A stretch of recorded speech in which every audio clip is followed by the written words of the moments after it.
제8절 말씀을 통하여서 예수님을 따르는 자세한 제목으로 오늘을 나누고자 합니다. 우리 한 번만 크게 따라합시다. 예수님을 따르는 자세. 먼저 우리 오늘 이 아침에도 우리를 사랑하시기로 작정하시고 우리에게 조건 없이 은혜를 베풀기로 계획하신 그 하나님의 크신 은혜와 능력이 오늘 이 아침에 예배드리는 여러분의 모든 삶의 둥지와 울타리마다 충만하게 넘쳐나기를 예수님의 이름으로 간절히 축복합니다. 2023년도 12월에 지난해 불교계의 큰 스님이란 분이 세상을 떠났습니다. 그런데 그 모습이 이제 지난달 신문에 크게 대필이 되면서 문제가 되고 있습니다. 즉 경기도의 한 큰 절에서 그 건물을 함께 불태우면서 그 속에서 같이 죽었기 때문입니다. 이 모습을 보면서 주변에 있던 많은 불교계에서는 그분이 소신공략했다 이렇게 주장하고 이야기를 했습니다. 하지만 어떤 비평가들은 그것은 소신공략이 아니다 이렇게 이야기하면서 불교계 안에서 문제가 생겼던 겁니다. 즉 불교에서 말하는 소신공략은 남을 위해서 자신을 희생하고 죽는 것을 이야기하는데 즉 자신의 문제 때문에 죽는 것은 소신공략이 아니라고 비판하고 그렇게 발표했기 때문입니다. 한마디로 자살한 것입니다. 제가 이 이야기를 하는 것은 불교를 비판하기 위해서가 아니라 이 일과 비교해서 우리가 믿는 기독교는 어떠한가 여기에 대해서 함께 생각을 해보기 위함입니다. 우리가 믿는 기독교는 예수님을 제대로 섬기고 있고 우리 또한 성도로서 그 길을 제대로 가고 있는가 이것을 한번 좀 점검해보기 위해서 다른 부분을 이야기를 하였습니다. 불교가 어떤 모양이든 또한 천주교가 어떤 모양이든 그 속에 있는 우리 기독교라도 온전히 그 역할을 감당하고 자신의 길을 온전히 가고 있다면 세상은 또 한번 교회를 바라보게 될 것이고 세상은 또 한번 성도들을 향하여서 소망을 품을 수 있을 것입니다. 우리가 지금 비평가가 되어서 다른 사람을 판단하고 다른 종교가 잘한다 못한다 이렇게 이야기할 것이 아니라 내 자신을 또 한번 돌아보아야 할 그러한 때인 줄 믿습니다. 내가 믿는 기독교를 내가 잘 섬기고 있는가 내가 또한 섬기는 그 예수님을 잘 따르고 있는가 그러하다면 옆에서 누가 뭐라고 한다 할지라도 교회와 성도들을 통하여서 이 땅은 또 한번 빛과 소금으로 변하게 될 것이고 비전과 소망이 넘치는 그러한 세상이 되어질 것입니다. 사람들은 세상이 각박하다고 말합니다. 살기 힘들다고들 말합니다. 급하게 변하는 이 땅에서 적응하기가 힘들다고 이야기합니다. 어떻게 살면 잘 사는 것일까? 해답을 이야기할 사람이 없습니다. 모두가 다 맞는 말이고 모두가 다 힘들게 살아가는 그러한 때입니다. 하지만 그럼에도 불구하고 변하지 않는 것이 하나 있다면 우리가 우리의 자리를 지켜가면 세상이 어떻게 되어지든 우리를 통하여서 또한 나를 통하여서 세상은 또 한번 새로운 기도를 품게 되고 새로운 모습으로 변화되어 갈 줄로 믿습니다. 우리 예수님 이제 공생애를 마치실 시간이 다가왔습니다. 이 땅에서 오시사 자신의 사역을 다 마무리 지으시고 삶을 끝날 때가 다가온 것입니다. 오늘 함께 읽은 본문 21절 말씀을 보면 이때로부터 예수 그리스도께서 자기가 예루살렘에 올라가 장로들과 대제사장들과 서기관들에게 많은 고난을 받고 죽음을 당하고 제3일에 살아나야 할 것을 제 아들에게 비로소 가르치시더니 이렇게 말씀합니다. 이 말씀을 첫 마디와 마지막 마디를 연결하면 이때로부터 비로소 가르치셨다 이렇게 정리할 수 있습니다. 예수님은 지금까지 그의 삶은 십자가를 향해서 가고 계셨는데 드디어 이제 십자가를 져야 될 그 순간이 다가왔던 것입니다. 그래서 지금까지는 간접적으로 이 땅에 메시아의 나라가 이루어질 것이며 또한 인자가 걸림을 받게 될 것이다. 그리고 나는 대제사장과 장로들과 서기관들에게 죽임을 당할 것이다. 간접적으로 말씀하셨는데 이제는 직접적으로 말씀하시기 시작합니다. 이제 그러한 일들이 일어날 때가 되었기 때문입니다. 이제는 제 아들과 떠날 시간이 되었기 때문에 그들에게 분명하게 말씀해 줘야만 되고 또한 그들이 할 일을 분명하게 알게 만들어 줘야 하기 때문입니다. 이처럼 중요한 순간에 예수님이 제 아들을 향하여 하시는 말씀이 있습니다. 마태복음 16장 24절 말씀입니다. 함께 있습니다. 시작. 이에 예수께서 제자들에게 이르시되 아무든 이들이 나를 따라오려거든 자기를 부인하고 자기 십자가를 지고 나를 쫓을 것이니라. 아멘. 누구든지 나를 따라오려거든. 이 말씀은 단순히 예수님 옆에 있는 것을 말씀하지 않습니다. 이미 3년 전에 우리 주님께서 12제자를 부르실 때에도 나를 따라오너라 이렇게 말씀했습니다. 그리고 이미 지금 3년 반 동안 따라다니고 있습니다. 그런데 지금 다시 하시는 이 말씀은 나를 따라오려거든. 이 말씀은 이제 앞으로 너희가 어떻게 살아야 될 것인가 이 부분을 말씀하고 있는 것입니다. 여러분, 성도가 무엇입니까? 성도가 무엇하는 사람입니까? 성도는 다른 것을 아무리 잘하고 또한 다른 것을 아무리 열심히 한다고 할지라도 성도가 할 일을 마땅히 못하면 성도라고 이름할 수 없는 것입니다. 교회는 교회의 본질이 있듯이 성도에게는 성도의 본질이 있는 것입니다. 학교는 학생들을 잘 가르쳐야만 되고 또한 병원은 환자들을 잘 고쳐야만 됩니다.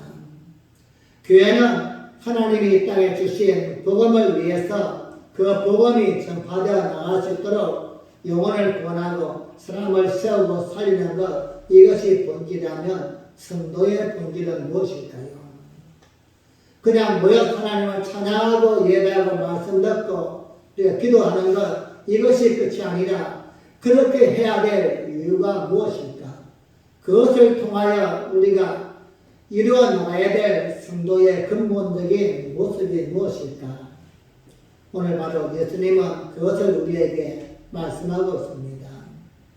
성도는 다른 존재가 아니라 예수님의 삶을 기억하면서 예수님의 삶을 배우면서 따라가는 자가 바로 성도입니다.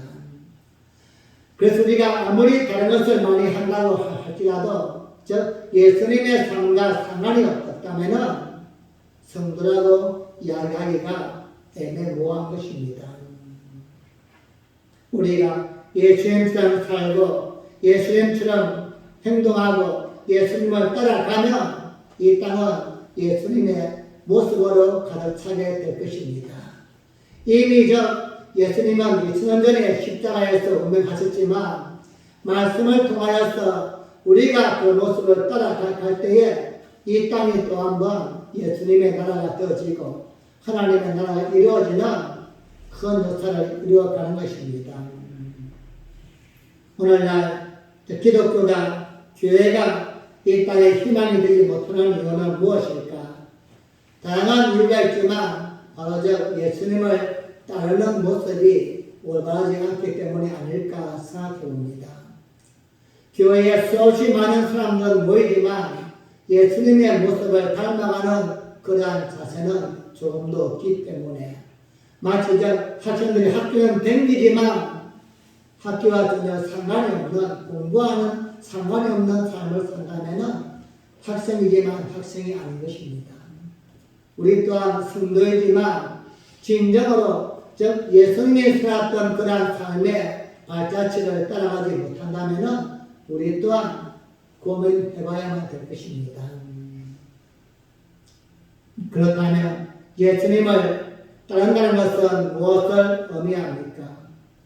예수님을 따르기 위해서는 어떤 자세가 필요하며 어떤 모습을 갖춰야만 됩니까? 오늘 성경에서 우리에게 우리 예수님께서 12제자를 향하여서 마지막 주었던 그 말씀을 기억하면서 우리 또한 이 시대에 예수님을 따르고 있지만 또 한 번 제대로 따르는 믿음의 자세가 되어지기를 예수님의 이름으로 간절히 축복합니다. 예수님을 따른다는 것은 첫째로 자기를 부인하는 것입니다. 즉 내 생각과 내 방법과 나의 모든 것을 내려놓는 것, 이것이 바로 예수님을 따르는 첫 번째 자세입니다. 우리는 예수님을 따른다고 하지만 사실은 내 생각과 내 방법과 내 계획으로 예수님을 따르지, 아니 어떻게 생각하면 말을 바꿔 내가 예수님을 끌고 가는 것이지 예수님을 따라가는 삶일까? 지금도 내가 예배를 드리고 기도하고 뭔가 내가 예수님 때문에 하는 봉사와 헌신이 있다면 우린 잠잠히 고민해 봐야만 될 것입니다. 예수님이 원하시기 때문에 전적으로 내가 순종해서 내 생각은 다 포기하고 순종하며 가는 것일까? 아니면은 내가 하고 싶어서 내가 원하는 방법대로 하고 있는가? 명분은 예수님을 위해서 쓰지만 예수님을 따른다고 하지만 실체적인 모습은 어떠한가? 예수님을 제대로 따르는 것은 내 생각을 내려놓고 나의 방법과 모든 것을 포기하고 예수님께 모든 것을 맡기는 것입니다. 예수님이 이제 십자가에서 고난을 받으시고 이제 못 박히실 것을 직접 제자들에게 이야기하자 베드로가 그에 대해서 답변합니다. 마태복음 16장 22절 말씀입니다. 시작. 베드로가 예수를 붙들고 가나요 가로되 주여 그리 마옵소서 이 일이 결코 주에게 미치지 아니하리이다. 아멘. 베드로의 심정을 이해한다면 충분히 이렇게 말할 수 있습니다. 제자 입장에서 그동안 3년 반 동안 섬겨왔던 즉 선생님이 십자가에 달려서 돌아가신단다. 이 말을 듣고서 가만히 있을 그런 사람 없을 것입니다. 예수님이 왜 쓸데없는 말씀을 하십니까? 아마 핀잔을 주었을 것입니다. 오늘 본문에 보면 베드로가 예수를 붙들고 가나요 가로되 즉 가나다 이 말은 야단치다 꾸짖다 이러한 뜻을 품고 있습니다. 이걸 우리말로 현대적인 감각으로 이야기한다면 아니 선생님 왜 쓸데없는 일을 하십니까? 그래 걱정하지 마십시오. 제가 있지 않습니까? 우리가 있지 않습니까? 예수님 결코 그렇게 되지 않게끔 우리가 막을 것입니다. 설령 다른 사람들은 다 몰라도 나 베드로만큼은 목숨을 걸고서라도 예수님이 그렇게 되지 않도록 할 것입니다. 우린 이 속에서 또 한번 베드로의 충정을 볼 수 있습니다. 너무나도 좀 당연한 이야기입니다. 자신들이 섬겨왔던 그 선생님이 십자가에 달려 죽는다.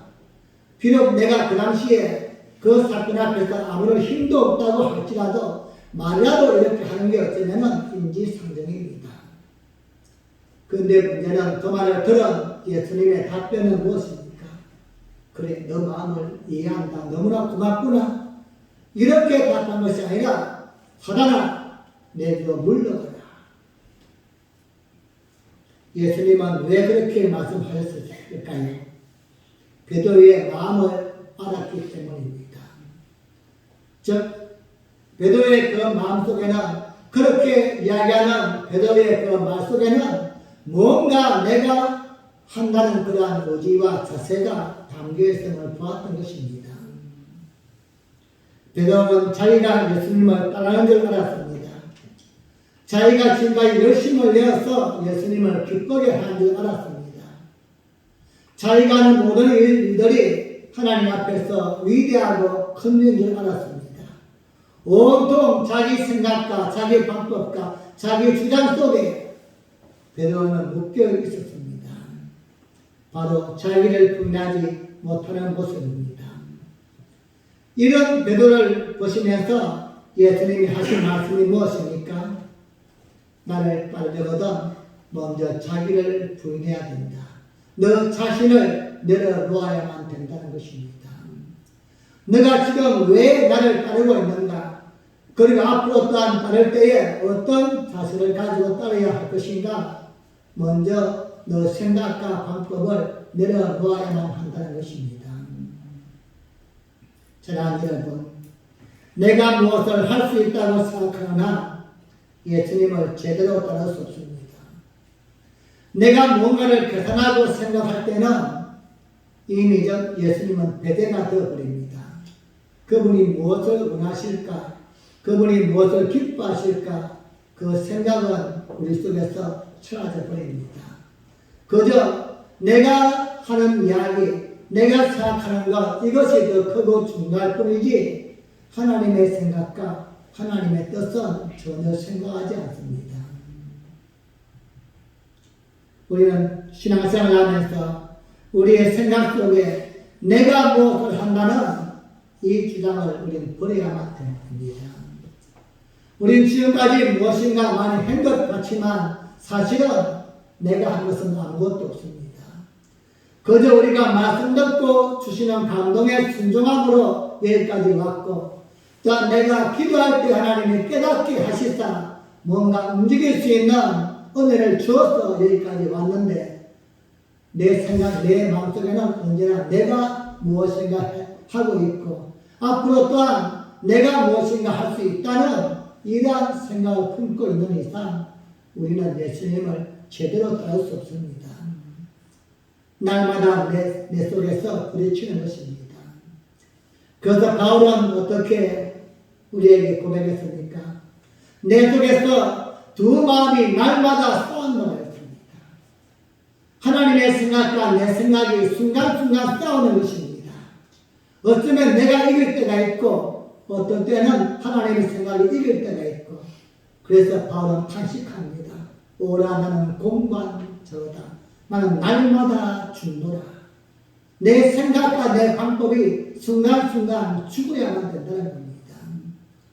내가 무엇인가 뭘 할 것인가 이것도 중요하지만 어떤 생각으로 누굴 위해서 하는가 이게 더 중요하다는 겁니다. 사랑하는 여러분, 자기를 부인하지 않고는 결코 하나님의 영광을 나타낼 수 없습니다. 우린 지금까지 수없이 교회를 위해서, 하나님을 위해서, 또한 믿는 자들을 위해서, 복음을 위해서 열심히 일해왔다고 하지만 우리는 한 번쯤 고민해 봐야만 됩니다. 내가 진정으로 예수님을 따라왔는가? 아니면 내 생각과 내 방법을 따라왔는가? 이 아침에 예수님이 주시는 말씀을 또 한 번 가슴에 품고 내 자신을 내려놓는 철저한 훈련자가 되어지기를 주님의 이름으로 간절히 축복합니다. 나를 비워야만이 하나님의 음성이 들려지게 됩니다. 나를 내려놓을 때에 성령께서 내 속에서 말씀하시는 것입니다. 내 생각과 내 방법이 가득하면 하나님은 말씀하지 않는 것이 아니라 절대 들리지 않습니다. 우리가 하나님의 말씀을 몰라서, 말씀을 듣지 못해서 하나님의 말씀과 거역된 삶을 살까요? 그렇지 않습니다. 알지만, 내가 그것도 읽었지만, 배웠지만, 그럼에도 불구하고 하나님의 말씀이 내 생각을 절대 꺾을 수가 없기 때문입니다. 믿음의 사람은 나를 내려놓는 연습을 하는 것입니다. 여러분, 진정한 신앙은, 진정한 믿음은 내 속에 무엇인가 채우는 것이 아니라 자꾸만 비우는 것입니다. 내 생각을 비우고, 내 방법을 비우고, 내 계산과 내 자존심을 비울 때에 그때 비로소 하나님이 내 속에서 채워주시면서 하나님의 긍휼과 은혜가 넘치게 되는 것입니다. 가끔씩은 목사로서 고민해 볼 때가 있습니다. 뭔가 개인적으로 또는 직장이나 사업장에서 어려움을 당할 때에 기도하고 또한 기도를 부탁할 때가 있습니다. 우리 교회만이 아니라 주변에 많은 분들을 만나면 그러면 저는 기도하고 이렇게 하시면 어떻겠습니까? 기도한 응답을 말씀합니다. 그럼 최소한 그걸 붙들고 고민을 해보셔야만 합니다. 그런데 절대 움직이지 않습니다. 왜죠? 자신의 생각에, 자신의 마음을 내려놓지 않는 것입니다. 여러분, 우리가 하나님을 믿는다고 하면서 내가 배운 지식과 습관과 문화, 이걸 버리지 못하는 거예요. 그럼 가장 위험한 성도가 누군지 아십니까? 많이 배웠고 많이 아는 사람입니다. 절대 하나님의 말씀 앞에 굴복 안 합니다. 과학적으로 내가 알고 있는 그것을 넘어설 수가 없습니다. 하나님은 죽은 자를 살리시고 머리를 들으시고 병든 자를 고치시는 이걸 알지만 이것은 머리에 있지 가슴에 없습니다. 가슴은 언제나 내가 알고 있는 지식, 학문, 내 경험만 있을 뿐이지 그래서 하나님을 믿지만 하나님의 능력은 경험할 수가 없는 겁니다. 하나님을 믿어야만 하는데 아는 것입니다. 알고 있는 것입니다. 여러분, 우리의 머리가 비워져야만 합니다. 내 머릿속에 있는 것이 내가 아는 것 위에 하나님의 지혜와 능력이 그것을 누르고 그것을 이길 때에 내 마음이 바뀌게 되어지고 우리의 마음이 움직이게 되는 것입니다. 예수님을 따르는 진정한 성도의 첫 번째 자세는 나를 내려놓는 것입니다. 몰라서가 아닙니다. 내 경험이 없기 때문이 아닙니다. 하나님을 따르는, 예수님을 따르는 제자이기 때문입니다. 여러분, 바울을 보십시오. 바울이 우리가 비교하면은 비교할 수 없을 만큼 대단한 인물입니다. 그 당시에 천재예요. 즉, 가말리엘 문화를 한다면 지금 같으면 서울대학 정도가 아닙니다. 저 세계에서 가장 유명한 대학. 그 정도의 학문을 가지고 있고 좋은 문화권에서 좋은 배경 속에서 그가 성장했지만 예수님을 만난 그 순간부터는 모든 걸 다 배설물처럼 버렸다 이야기합니다. 내려놓았다는 것입니다. 이런 어떻게 하면 좀 쉽게 살 수 있을까? 어떻게 하면 좀 편리할까? 이걸 바울이 몰랐을까요? 너무나 잘 알았을 것입니다. 하지만 그럼에도 불구하고 내 생각을 찾는 것입니다. 주시는 말씀 앞에서 때론 내가 굶기도 하고 감옥에 갇히기도 하고 일단 생명의 위험을 당하기도 하지만 그럼에도 불구하고 나를 내려놓고 하나님의 말씀에 따라가는 것입니다. 진정으로 예수님을 따르는 자세, 나를 중요한 것입니다. 두 번째로 예수님을 따르는 자세는 따라합시다. 자기 십자가를 지자. 자기 십자가를 지야만 됩니다. 예수님을 온전히 따르는 길은 영광을 기대하면서 좋은 것만 생각한 것도 있지만 거기에 합당한 대가를 지불해야만 됩니다. 우리 모두는 잘 되는 것은 다 좋아합니다. 나에게 무엇인가 이익이 되어지고 열매가 있고 나를 통하여서 인정받고 칭찬받고 존경받고 그런데 여러분 세상에서도 그것은 그냥 되는 게 없습니다. 내가 그만큼 존경받고 인정받고 이익을 얻기 위해서는 남들은 피와 땀과 눈물을 쏟아야만 합니다. 그럴 때 나에게 주어지는 것이지 내가 남보다 더 게으르고 나태하고 아무것도 하지를 않으면서 남들보다 잘 될 것이다. 이것은 도둑놈식 거죠. 그건 아닌 겁니다. 성경 우리에게 행함대로 갚아주는 하나님, 시몬으로 보시는 하나님을 우리에게 말씀하고 있습니다. 여러분, 기독교는 부활이요 영광이요 축복이지만 이 부활과 영광과 축복은 그냥 주어진다고 어디에도 말씀하고 있지 않습니다.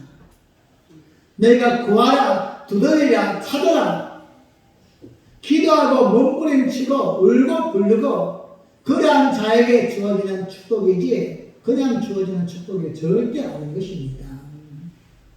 우리 예수님께서 십자가에서 운명하지 않으셨다면 부활은 없습니다. 그냥 살아서 부활이 됩니까? 안 되죠. 그러나 고통과 고난과 죽음이란 그러한 아픔을 겪어 나갔기에 부활이란 신비롭고 영광스러운 은혜를 경험할 수 있었던 것입니다. 우리가 믿는 하나님은 여러분 정확하신 분이십니다. 하나님은 공평하신 분이십니다. 우리가 예수님을 따르는 그 자세에 두고서는 허무 맹랑해서는 절대 안 됩니다. 내가 교회만 다니면 무조건 잘 될 것이다. 내가 예수만 믿고서 예수님만 섬기면 무조건 잘 될 것이다. 그럴 수도 있지만 99%는 아니었고 저는 아니라고 확신합니다. 만약에 그렇다고 한다면은 우리 예수님 또한 여러분 이 땅에 있는 저 도깨비 방망이가 불가할 뿐입니다. 우상과 같은 분이시죠.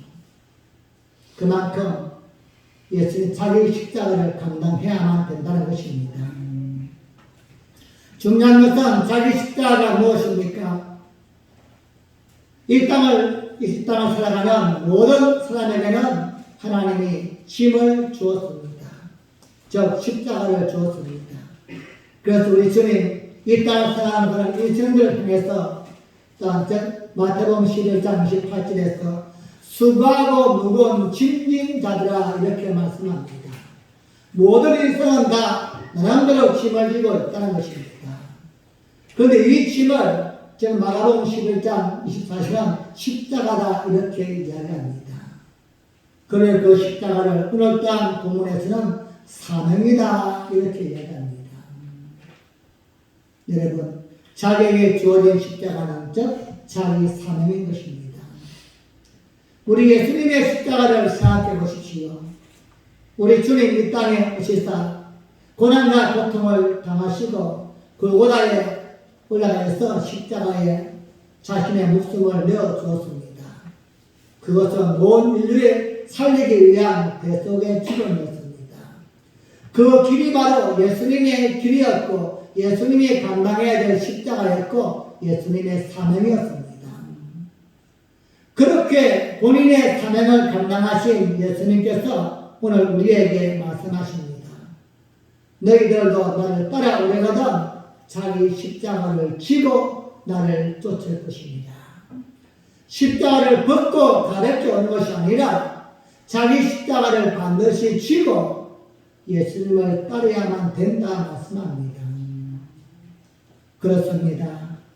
우리가 자신의 십자가를 지고 예수님을 따르는 것은 하나님이 나를 이 땅에 보내실 때에 각자에게 합당한 사명을 주었음을 우리는 인정하는 것이고 우리는 그 사명만큼 이 땅을 살아가야 될 이유가 있는 것입니다. 모든 사람들은 이 땅에서 오랫동안 살고 싶어 하지만 하나님 관점에서 볼 때는 사명만큼 살게 하십니다. 사명이 끝나면 데려 가십니다. 건강에도 어느 날 갑자기 하나님은 모세와 같이 여기까지 손을 꺼버립니다. 바로 갑자기 맡겨진 사명의 분량입니다. 우리는 그래서 사명만큼 살고 사람은 사명만큼 크는 것입니다. 그 이상도 그 이하도 아닙니다. 자신의 십자가가 무엇인가를 빨리 발견하고 그 십자가를 이루기 위해서 최선을 다해서 살 때에 하나님은 우리를 창조하시고 이 땅에 보내신 것을 기뻐하시는 것입니다. 사랑하는 여러분, 오늘날 우리는 교회 속에서 예수님의 말씀을 듣고 예수님을 따르는 그러한 성도이지만 나에게 주어진 십자가를 외면하고 예수님을 따르고 있다면 우리는 잘못된 자세인 것입니다. 각자에게 주신 자기의 십자가를 져야만 됩니다. 내가 원하던 원치 않던 나에게 주어진 십자가, 예수님이 골고다 언덕을 올라갈 때에 갑자기 그냥 너 나와 이렇게 끌려 나와서 십자가를 졌던 고난의 시몬처럼 때로는 누구나 갑자기 나에게 십자가가 주어지던 태어날 때부터 지고왔던 나에게 주어진 십자가는 내가 지고 가야만 된다는 겁니다. 이것이 우리 이 땅에 보내셨고 지금도 우리에게 하나님이 요구하시는 분량입니다.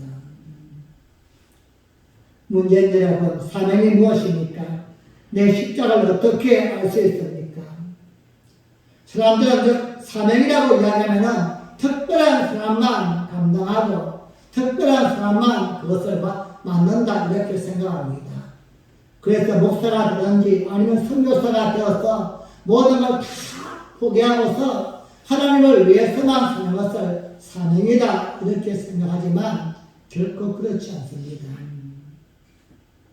이 땅을 살아가는 모든 생명 있는 인간에게는 하나님이 각자에게 사명을 주었습니다. 그런 면에서 저는 사명을 아주 간단하게 말씀을 드립니다. 지금 여러분이 뭔가 하고 있다면 그것이 바로 사명입니다. 그것이 마음에 들든 들지 않든 말입니다. 돈이 되든 안 되든 내 마음에 들든 들지 않든 지금 내가 하고 있는 그것이 오늘의 나의 사명입니다. 이 사명은 시간이 지나면서 바뀔 수도 있고 또한 내가 바꿀 수도 있습니다. 하지만 바꾸는 그 시간까지는 내가 감당해야 될 나의 사명입니다.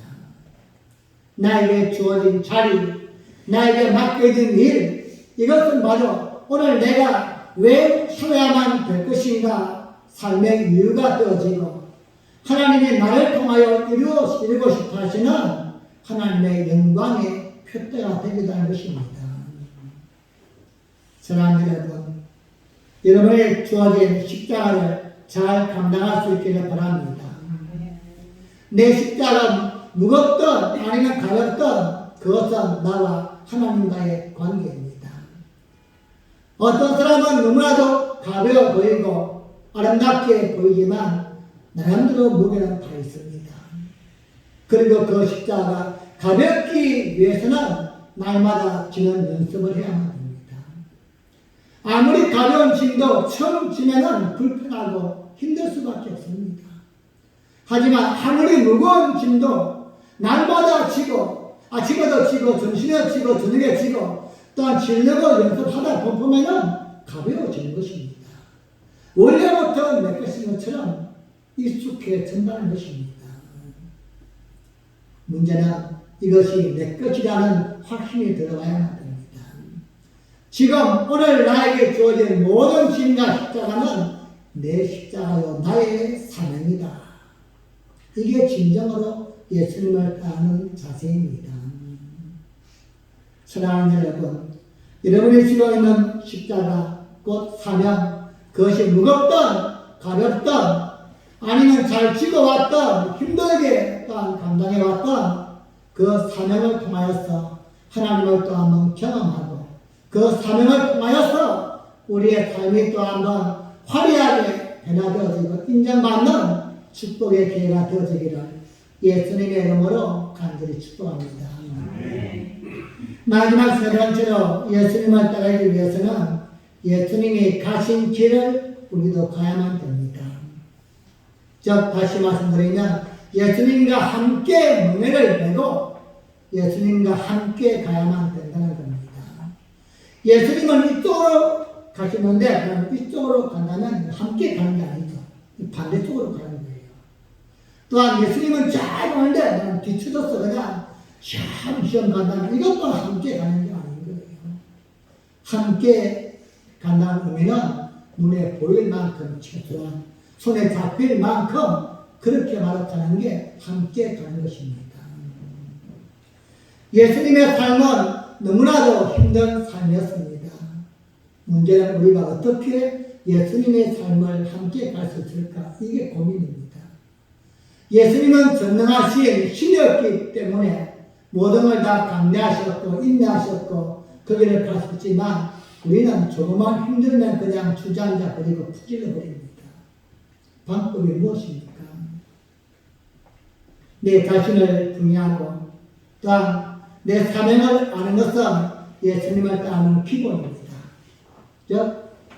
나를 날마다 바꾸어 나가고 말씀과 싸워서 기도 안에서 나를 변화시켜 성장시켜 나가고 또한 나에게 주어진 짐은 나밖에 질 수 없는 거룩한 사명이다. 이것을 아는 것은 우리 인생의 기본입니다. 그리고 그 다음 가장 중요한 것은 그것을 가지고 예수님과 함께 걸어가야만 됩니다. 예수님과 함께 걸어가면서 나의 삶을 세상 속에 비추고 세상 속에 드러내고 하나님이 원하시는 그런 모습으로 만들어가는 것, 이것이 바로 성도의 가장 큰 영광이요 기쁨인 것입니다. 그 방법이 무엇입니까? 여러분 1947 보스턴이라는 영화를 본 적 있습니까? 예. 이 속에는 1947년에 있던 보스턴 저 경기에서 우승한 서영국 선수에 대한 이야기를 담고 있습니다. 그런데 그 영화에는 서영국 선수만 등장하는 것이 아니라 그 앞서 있던 송기정 선수가 그 영화의 감독입니다. 그리고 또 한 사람이 나오는데 바로 남성동이라는 사람이 조감독을 맡았습니다. 그런데 이 영화의 모든 내용은 베를린에서 가장 승리했던 그런 송기정 선수가 아니라 서영국 선수가 어떻게 마라톤 대회에서 우승을 하는가 이걸 보여주는 그 내용인데 서영국 선수가 우승하기 위해서는 반드시 필요한 밤기에 띄워주는 페이스 메이커가 필요했습니다. 마라톤 여러분 시합을 보면은 한 명이 뛰는 사람은 없습니다. 2명 내지 4명, 6명 이렇게 뛰는데 그 중에서 6명이면 6명 다 등수에 들 것이다 이렇게 생각이 안당합니다. 그 중에 한 명을 우승시키기 위해서는 나머지는 페이스 메이커로서 옆에 등장하는 것입니다. 같이 보조를 맞춰주고 또한 그 옆에 있는 상대방의 그 선수를 우월하게 만들었어. 빨리 막 뛰다가 또 늦게 뛰다가 상대방들을 우승하지 못하게 바로 만든 사람이 페이스 메이커입니다. 근데 그때 1947년에 마라톤 시합할 때에 이제는 서영국 선수가 그 당시에 가장 젊고 또 우승을 할 수 있는 유력한 사람이다. 근데 누가 옆에서 페이스 메이커가 되어줄 것인가 자처한 사람이 없는 거예요. 그때 이때 나이가 아주 많은 그 당시 한 58세였다고 합니다. 거기 먼저 남성용 선수가 자신이 자처합니다. 내가 해주겠다. 그리고는 서영국 선수와 함께 뜁니다. 여러분 나이 차이도 굉장히 많은데 그 서영국 선수를 우승시키기 위해서는 그 선수만이 아니라 상대방 선수도 막아야만 되는 겁니다. 앞으로 나갈 수 없게끔 그럴듯한 막가하고 방해도 하기도 하고 이렇게 해서 결국은 그 서영국 선수가 우승하게 됩니다. 그리고 또한 그 남승영 선수도 또한 끝까지 경기를 완주해서는 12등을 하였다고 합니다. 이것을 우리나라에서 기업에서는 2023년 작년에 대한민국 체육 영웅으로 그분을 뽑았습니다. 제가 이 말씀을 왜 드리냐면 우리 주님이 바로 우리의 페이스 메이커입니다. 우리 예수님은 언제나 쫙 머리 앞에서 야 따라와 빨리 뛰어 이렇게 말씀하시는 분이 아니라는 것입니다. 우리 옆에서 언제나 보조를 맞춰가면서 너 이것 한번 해봐. 내가 한번 앞서가면서 나보다 내 눈에 보일 수 있을 만큼 앞에 있으면서 이렇게 하는 거야. 저렇게 하는 거야. 말씀을 통해서 용기를 주면서 이끌어 가시는 분. 이게 바로 예수님이십니다. 그리고 우리가 또한 그렇게 멀리 있는 주님을 보면서 가는 것이 아니라 바로 눈앞에 있는 분. 그리고 내가 너무 힘들어서 쓰러지고 넘을 때는 손을 이렇게 줄 만큼 가까이 있는 그분과 함께 가는 것. 이게 바로 예수님과 함께 가는 것입니다. 우리는 대부분 나 혼자 달려갑니다. 나 혼자 그걸 열심히 뛰다 보면은 예수님은 생각도 하지 않는 거예요.